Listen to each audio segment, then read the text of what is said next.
Brittany, and welcome to another week of Health Through Literacy. This week we're going to get active and read a book called Come Out and Play. This book is made by Maya Hamira and John D. Ivanko and read today by Brittany Mitchell. Before we begin our story today, do you have a favorite game or an activity that you love to play?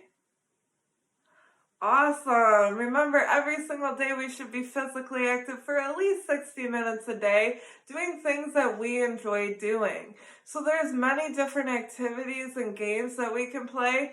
Some may be our favorites, and some we might not like as much, but it's important to find something that you enjoy doing. So, what's your favorite game to play?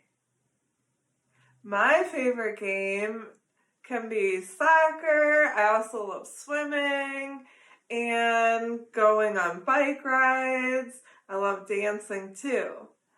When you play your favorite game, do you need equipment or other things to play the game?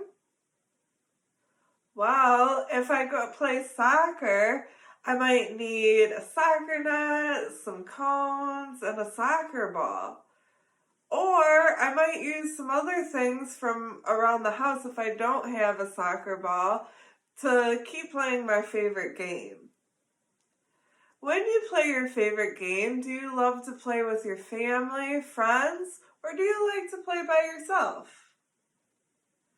Different activities can involve different people. Sometimes we like to do things with our friends, like I love to dance with my friends. And sometimes we prefer doing things with our family, like I love swimming with my family. And sometimes we just like doing things by ourselves. So sometimes I like to go on bike rides by myself or go on walks with my dog by myself. So there's so many different things that we can do to stay active. Today in our story, you're going to hear so many different activities and games that kids like you love to play from all around the world.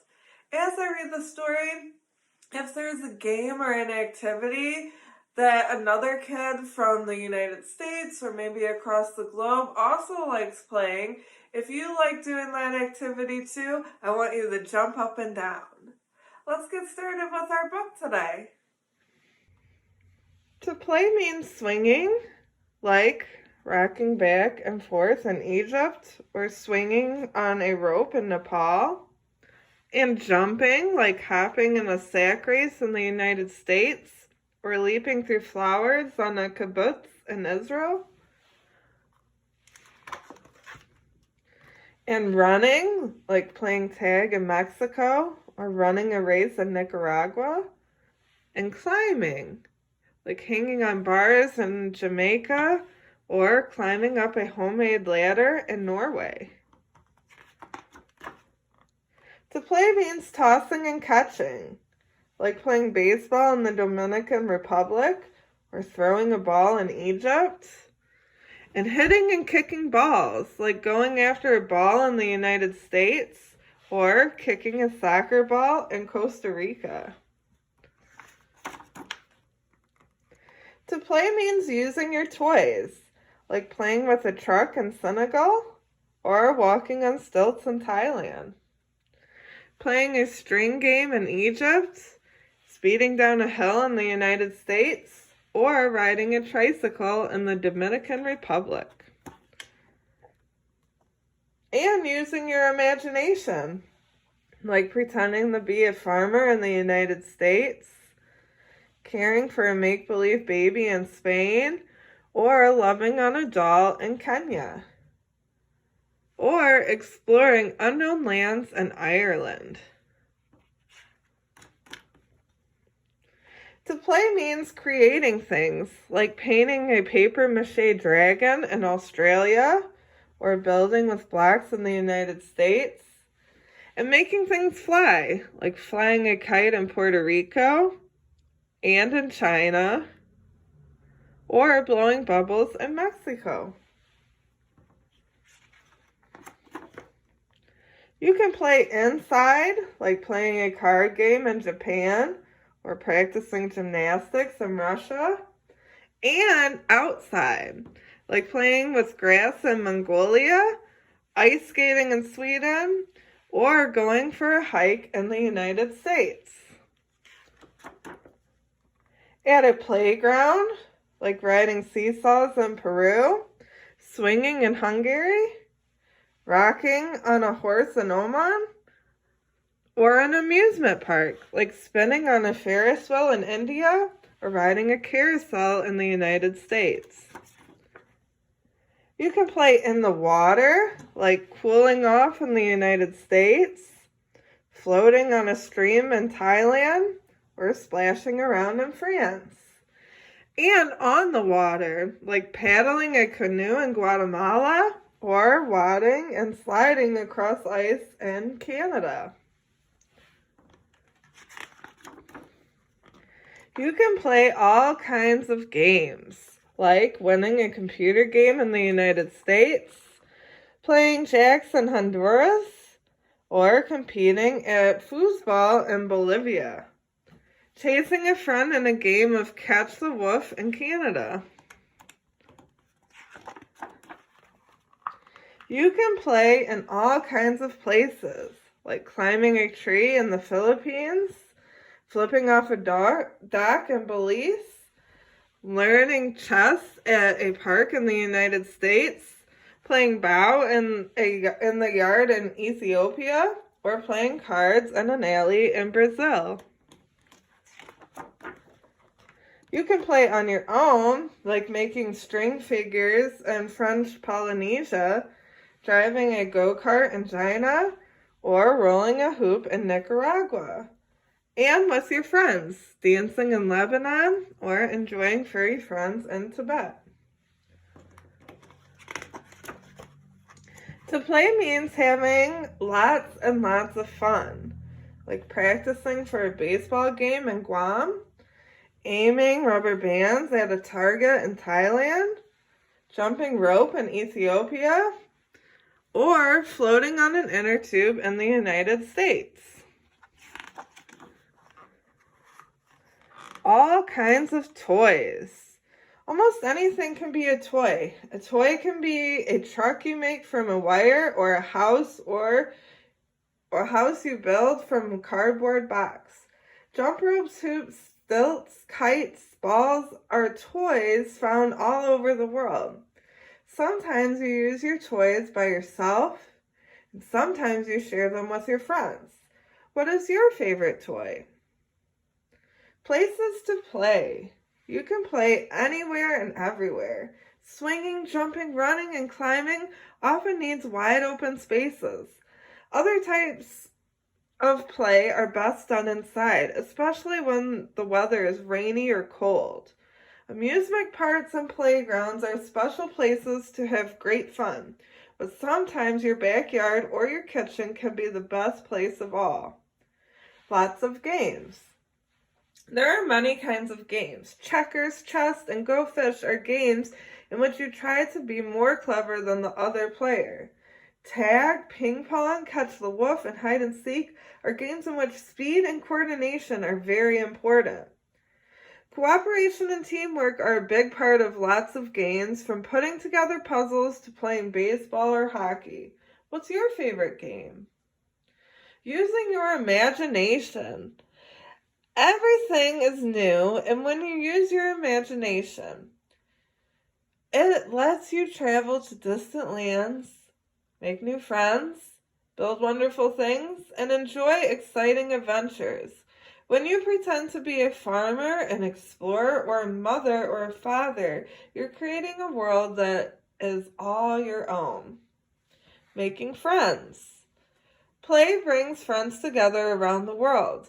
Whether you are working together, competing against each other, or just goofing off, friends help make play fun. Joking around and making silly faces bring lots of laughter. Sharing toys, joining in games, and spending time together help friendships grow into something that can last a lifetime. Can you come out and play? The end. Guys, now for the after story questions for our book today, Come Out and Play. My first question is, what were some ways that were mentioned in the story that kids from all around the globe stayed active? Do you remember some of the games or activities they like to play? Well, there were so many different activities mentioned in the story. Some activities that I heard were like playing tag, going swimming, dancing, jumping rope, many things that we also like to do here. Did you see some kids from different countries in the story playing games that were also your favorite? Awesome. Do you remember what country that they were in playing your favorite game? I know, for example, I mentioned that I love to dance, so I saw kids dancing in Lebanon. And then I saw kids playing soccer, which was my favorite game to play, in Costa Rica. So there were so many different activities from kids all around the globe playing different games that we like to play too here in the US.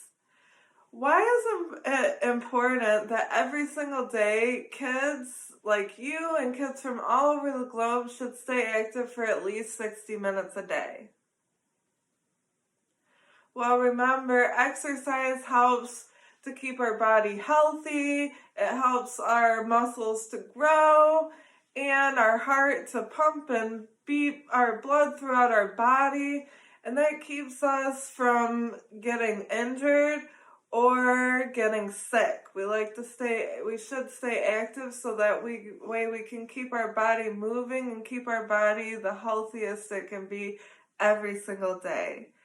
Stay tuned for our curriculum connection on our story Come Out and Play. This week's curriculum connection will be a social studies and language arts connection. Welcome to the curriculum connection for today's story Come Out and Play. Today we saw so many kids from all across the globe playing many different games that they enjoy in their cultures, or maybe games that they made up in their country. So many things that we like to do here, we might have saw in the story too. And some things we might have made up ourselves. So today's curriculum connection will be a social studies and language arts connection. So as we saw across the globe, many kids love to play. It doesn't matter what they play, what language they speak, or clothes they wear, or how they play it. One thing that we share in common here in the United States with kids from all across the globe is that we enjoy playing just as much as they do too. So today, I want you guys to think of your favorite game or activity that you enjoy playing. Is it a game that you can play by yourself? Is it a game that your family has made up? Is it a game that many people like to play and your friends like to play too? Think of that game. And what I want you to do next is to get a piece of paper and something to write with. And I want you to make a list, so a sequence on how do you play that game.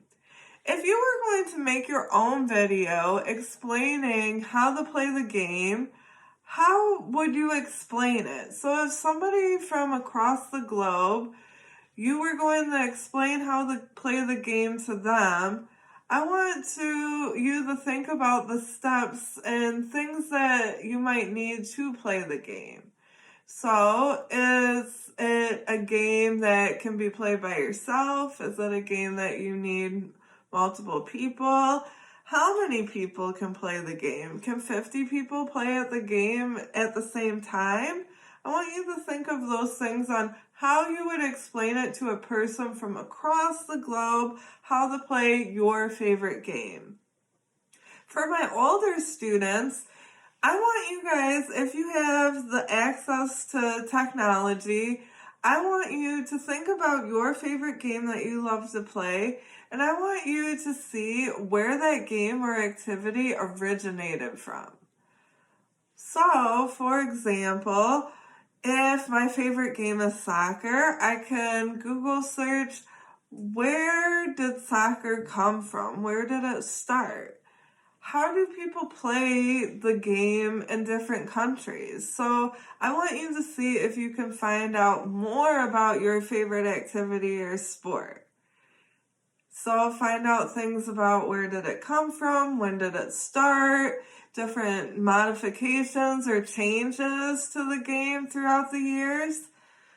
And if it's an activity or game that you made up yourself, how would you explain that game to another person? What type of materials would you need? What modifications could be made to play your game? So if you guys ever played a fitness game, one of our fitness games, a lot of times Aisha and myself will give you guys different modifications to play our game if you don't have those materials at home. For example, let's say that we're trying to play hockey. Well, not everybody has a hockey puck at home or hockey stick. Well, what other things can you use around the house or outside to play the game of hockey? Well, in the house, you could find things like broomsticks, or you could use a sock ball as your hockey puck. Outside, you could find things like sticks to use as your hockey stick. And you could make up landmarks in your yard as your goal if you don't have cones or something to mark off the goal line. So there's different ways that we can explain our game, and I want you to think about if you were telling your favorite game to a person from another country, how would you explain that game? So I want you to take time and think of questions and write down some questions that they might ask or you might ask to explain your game that's your favorite. Thank you for joining us on this week's Health Through Literacy, and I hope that you enjoyed today's activity, and we'll see you next time.